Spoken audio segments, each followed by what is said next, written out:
British Border Control were going to set up some kind of mini tournament where you would have to take on an up-and-coming prospect, Anthony Yarde, and the winner out of you two would have faced winner out of Frank Buglioni and Callum as well. Yeah. So I think Anthony Yarde said, or his team, or Frank Warren, they said that fighting you would be a backward step. I'm sure that didn't sit too well with you, right? Yeah, definitely not. Because look, how can it be a backward step? He's wanting to fight Frank Buglioni, right? He's on the easy route for a title, right? Everyone who watched that fight between me and Frank knows I was the better man, right? So if people watch that fight all the way through and they say, right, take your pick, who do you want to fight? Everyone's going to pick Frank, right? Everyone wants to pick Frank because he was the beaten man in that fight. He was getting beat from pillar to post. But fair enough, you've done what you've done. So why fight me when Frank's got the W over me, right? When I'm the harder fight. I'm the best light heavyweight in Britain. Without a doubt, everyone knows that already. You know, that's why nobody wants to fight me. Anthony Yarde, fair play to him, he's done what he's had to do. He's beat everybody who's been put in front of him. Now for them to say he's way above me, he's way above British class, why does he want to fight Buglioni? Why didn't he just go and fight a world title somewhere? You know, he got offered £100,000 to fight me. I would have fought King Kong for £100,000. Yeah. You know?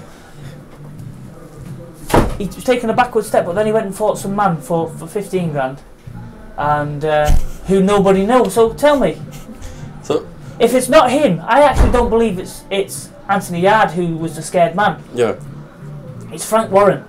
Frank Warren was the scared man in that, because at the moment Anthony is Frank's meal ticket. You know, yeah. Look at him. You watch BT Sports, and he's all over it. You know, he's playing football with the Liverpool team. You know, he's there. He's selling him well. Yeah, but if he goes and fights me and gets beat, he's lost his golden boy. You know, because he's a good-looking lad. He's got the six-pack. He's got the braids. He looks well. Look, he looks well on telly. But can he beat me? I don't think so. You know, and I'd love to fight him. I'd love to just to.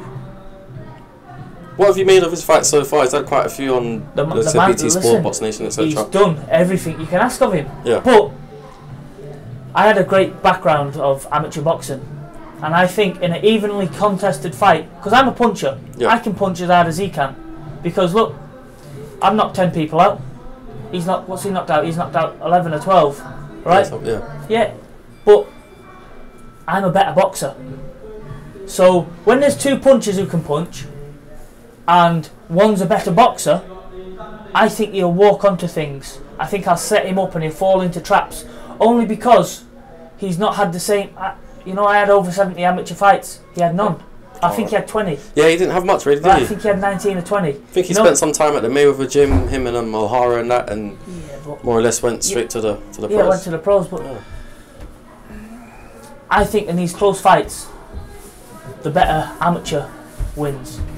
There was a fight where Prince Aaron and Brian Rose fought, two big tall middleweights, both could box, both could punch a bit. Well, Brian was the lesser puncher, but Brian was like 9-4 in the bookies. I went and bet Brian. I told everyone to bet Brian, and they said, why'd you fancy Brian so much? I said, because Brian was a brilliant amateur.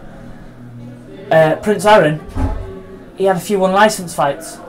When they're both evenly matched, the better amateur comes out on top because he's been around, you know, and that's what I think my fight with Yarde would be.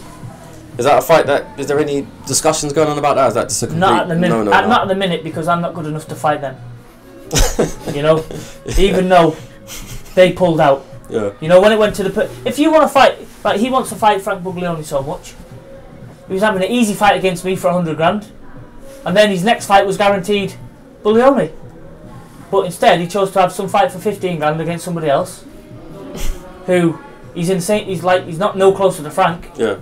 So it's just one of them things. They're just talking stupid when they say I'm not good enough to fight him, because I'm more than capable of beating him. And to be honest, I think I knock him out as well. I'd say this much. He's a big, muscly guy. You can't carry that muscle all the way through. I'm 6'4". You know, they're saying he's 6 foot. He's not 6 foot. You know, I've not seen him in person. Yeah. I might be wrong, but I think he's 5'10". I'd say this much. I'm sure most people would agree, like UK boxing fans, etc.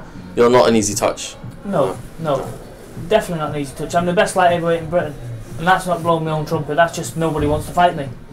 So, well, I guess it's probably likely that you'll get the fight with Frank, because you're on the same team, promotion team, right? Listen, that's not going to happen. Doesn't it make it easier that you both have... I'll tell you what's happened. When Callum Johnson pulled out with his fight, yeah, right, Frank had a defence, Ricky Summers, right, that was a voluntary.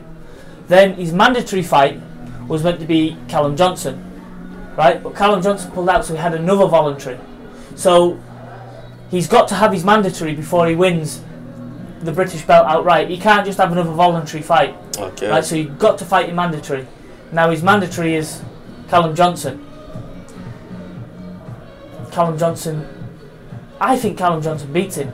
But if Frank wins, he's won the belt outright. He has no need to come back and fight me. Yeah. You know, he said what he's going to say is, I'm going to move on, I'm going to do this, that and the other. When really, I should have been his mandatory and I should have beat him up, got my belt back. So the fact that you're with the same promotional team makes no difference in regards to making a fight happen? Look, if me and you was on the same promotional team and I didn't want to fight you, nobody's going to make me fight you. Because I'll just say, no, I don't want to fight him, I'll fight somebody else. You know, and that's how it's going. Because we was going to fight on Joshua Klitschko bill. Who wouldn't want to fight on that? Yeah, Wembley 90,000. You know, why not? Get more money than we've been paid before to have a fight. And I was like, yeah, of course, I'm dying for that fight because I want my belt back. He's only lending my belt. You know, I want that back as soon as possible. But he didn't want it. It's interesting. Well, to go back to something we touched on earlier, which kind of ties into the direction of your career, right? So you've been with Joe Gallagher since you were 12, and he doesn't only train you, but he also manages you as well. Yeah. So I guess he's got like plans carved out for you going forward. Yeah, well, we've got plans going forward. Look, I'm always in the gym, so if anything ever comes along, you know, if the European or the Commonwealth, well, Callum Johnson's come off, so it's not a Commonwealth, European or any other titles come, any big titles come, you know, I'm only a phone call away, and I say yes. You know, when they say, do you want to fight whoever, I say yes. Yeah. Because, do you know what? I'm a fighting man, that's what men do. That's what fighting men do. Real fighting men fight people. They don't duck and dive and look for an easy way.